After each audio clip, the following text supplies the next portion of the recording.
nutritionniste. Diététique. Ah. Monsieur Carla, vous la parole. Bon. J'espère que vous allez bien.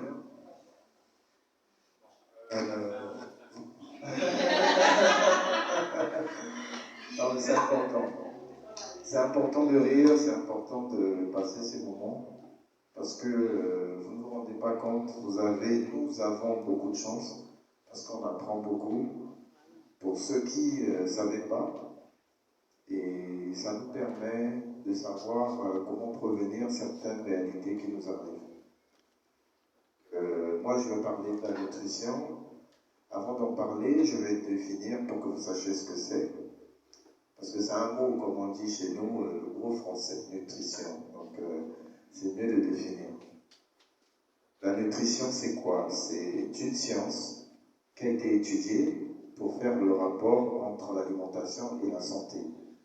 Plus simplement en termes techniques, ça c'est pour ceux qui sont vraiment dans la profession, c'est l'ensemble des phénomènes que l'on retrouve dans l'organisme d'un être vivant, qui sont la respiration, l'assimilation et la sécrétion. Ce sont des phénomènes qui nous permettent de générer de l'énergie. Donc, sans les nutriments que nous consommons, nous serons avides d'énergie, nous serons en carence d'énergie. Et quand nous sommes en carence d'énergie, nous ne pouvons rien faire. Vous ne pourrez pas vous vêtir comme je vous vois, vous êtes tous beaux. Vous ne pourrez pas vous déplacer pour arriver ici. Vous ne pourrez rien faire. Disons, vous ne pourrez même pas exploiter vos facultés physiques, psychiques et émotionnelles. Alors, pourquoi parler de la nutrition? La nutrition, c'est très important. Alors que la nutrition, c'est important. Pourquoi? Parce que quand on est mal nourri, on passe notre temps à accumuler des carences. Et quand on accumule des carences, on est exposé à toute pathologie. D'où, je ne sais pas si vous avez remarqué ce que les gens disaient quand il y avait le Covid. On disait, ceux qui seront facilement atteints seront des personnes âgées et des personnes en surpoids. Je ne sais pas si vous avez appris ça. On alimente mal, on est pauvre en nutriments, on est pauvre en vitamines, on est pauvre en fer et tout autre élément essentiel que nous devons avoir dans notre organisme. On est exposé à toute pathologie qui pourrait sévir du jour au lendemain. D'où l'importance de la nutrition. Parce que ce n'est pas une affaire de riches. Il faudrait que vous enlevez ça dans la tête. C'est important. Il y a se nourrir et il y a manger. C'est différent.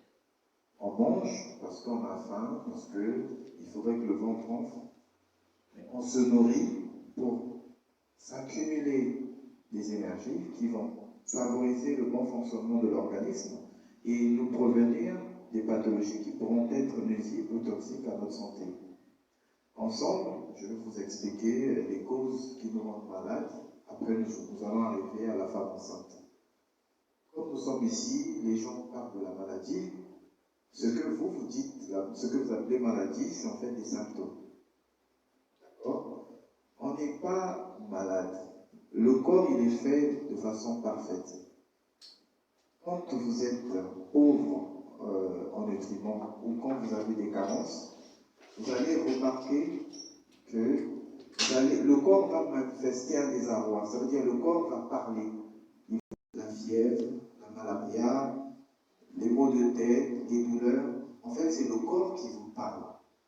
Le corps vous dit qu'il y a un dysfonctionnement au niveau organique, il faut prêter attention. Mais comment ça arrive? Ça arrive quand vous vous alimentez de façon déséquilibrée. Ça veut dire que vous mangez juste pour manger. Juste pour que le ventre soit un peu enflé, pour que le voisin dise que bon, lui, il ne souffre pas. Alors que c'est pas ça à manger. On ne mange pas pour prendre du poids, on ne mange pas pour maigrir, on mange pour le bien-être. C'est comme se doucher en fait, c'est pareil. On se douche pour traiter la peau, pour permettre au corps de respirer. Donc, plus simplement, les facteurs qui font à ce que nous soyons malades, il y a en premier l'environnement. Secondo, il y a un taux de toxines élevé. Et après, il y a la malnutrition. Je vais commencer par l'environnement. Déjà, vous savez, quand vous logez dans une zone très bruyante, très insalubre, ça peut favoriser des mécanismes qui vont vous pousser à avoir un malaise morphologique. Ça veut dire, si vous êtes, par exemple, ceux qui sont dans des zones où il y a beaucoup de bars, il y a beaucoup de restaurants, des zones très bruyantes, vous aurez un petit malaise, je ne sais pas si ça vous est déjà arrivé, ça irrite en fait. Et quand ça irrite, ça crée des traumatismes. D'accord? Il y a d'autres qui sont dans des zones insalubres. Ça veut dire qu'il y a des poubelles, il y a beaucoup de poussière, les routes ne sont pas bien faites. Même ça, ça peut favoriser un malaise. Et tout ça a un rapport avec la nutrition. D'accord? Il y a le taux de toxiques. Parmi nous ici, il y a des gens qui mangent, mais qui ne se détoxifient pas. À l'époque, pour moi qui ai eu la chance, comme certains parmi vous, on avait des parents que moi j'appelle des vrais nutritionnistes. Pour moi, c'était des vrais nutritionnistes. Ils n'avaient pas fait l'école, mais ils étaient très professionnels. Et je vais vous expliquer pourquoi. À l'époque, nos parents, quand on se levait le matin, ils vous faisaient travailler sans manger. Ça, c'était déjà des exercices physiques, aérobiques. Ça vous permet de brûler de la graisse pour que le corps consomme la graisse que vous avez en surplus avant d'avoir consommé le repas que vous avez. Ceux qui ont vécu au village ou ceux qui ont été chez les grands-parents, vous avez peut-être vécu ça. Il y a aussi, quand vous allez au champ au retour, vous finissez de tout nettoyer. Ça veut dire que vous arrangez l'espace où vous allez manger, que ce soit à la maison, avant de manger. Vous voyez, ça, c'est des critères de nutrition. Vous ne pouvez pas manger dans un espace insalubre. Ça va favoriser beaucoup de pathologies. Et quand on mangeait, je ne sais pas pour ceux qui ont déjà été chez les grands-parents, la bouffe était tellement bonne, mais elle n'était pas assez épicée. Rien n'était toxique. C'était à peine l'huile de palme, quelques trucs, l'oignon, ça passe, mais c'est plus bon que ce que vous faites avec tous vos produits toxiques d'aujourd'hui que vous utilisez, que vous n'arrivez pas à vous en passer, comme le cube et tout ce que je pourrais citer. D'accord? Après, nous allons entrer dans le vrai facteur qui est la nutrition elle-même. Aujourd'hui, on a un problème. On se dit qu'il faut avoir des moyens pour bien s'alimenter.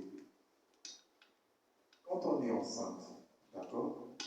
Il y a un combat. La nutrition n'est pas facile pour une femme enceinte. Celui qui va vous le dire, il vous ment. Il y a l'impact des hormones qu'il faut respecter. Vous ne pouvez pas être au-dessus de ça. Le nutritionniste qui va vous dire, non, vous devez manger comme ça, il n'est pas professionnel, il ne connaît pas son travail. Il y a ce qu'on appelle l'influence des hormones. Une femme peut se lever à 4 heures, avoir besoin de manger un pigeon. Quel que soit le traitement que vous allez lui donner, il faut qu'elle ait son pigeon. Il peut arriver que vous servez le pigeon, le cerveau dit non, je veux une pomme chauffée. Donc ça, il faut savoir ça. Mais à côté, il faut savoir que quand on est enceinte, au-delà des hormones, on ne devrait pas manger n'importe quoi. Et c'est ce qui nous détruit, c'est ce qui détruit les femmes, je veux dire. Parce qu'aujourd'hui, vous avez normalisé ça, avoir une morphologie désagréable. Parce que j'ai accouché, c'est la phase des femmes qui fuient. Quand tu lui dis, mais qu'est-ce qu'il a été dit? Mais j'ai déjà des enfants, on va faire comment? Elle prend la position de ça fait, c'est mort. Alors que c'est pas comme ça. Nous ne sommes pas différents des blanches. Nous sommes même meilleurs parce que nous avons encore la chance de consommer des produits frais. En Europe, pour trouver des produits frais, c'est difficile. Parce que la demande est tellement énorme qu'il faut multiplier des techniques chimiques pour arriver à répondre aux besoins qui ne cessent de s'accroître. Mais ici en Afrique, on a des zones qu'on n'a même pas encore exploitées. On a des produits qui sont en vrac. C'est juste qu'on n'a pas de chance avec certains responsables qui ne mettent pas en avant ces pratiques-là. Mais sinon, ça ne veut rien dire. Ce n'est pas normal d'être mère, d'avoir 5 gosses et d'avoir le corps d'une femme qui est prête à exploser et de dire que j'ai déjà des enfants. Non.